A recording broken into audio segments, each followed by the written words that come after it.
Balitang Sports, Spencer Dinwiddie, posibleng mapupunta sa Los Angeles Lakers.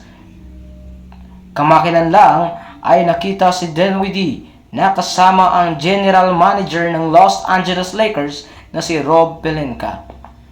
Ayon naman kay D'Angelo Russell sa kanyang panayam sa media na siya raw ay isang tagahanga ni Spencer Dinwiddie at sinabi pa niya na malapit na raw itong makilala. Sa kabilang banda, hindi pa pinal kung saan talaga mapupunta si Dinwiddie dahil sa mas malaki ang standing outlook ng Dallas Mavericks na umaabot sa $5.3 million. Mas malaki ito kaysa sa Los Angeles Lakers na meron lamang $1.5 million. Sa tingin nyo, saan kaya mapupunta si Spencer Dinwiddie? Sa Los Angeles Lakers ba? O sa Dallas Mavericks?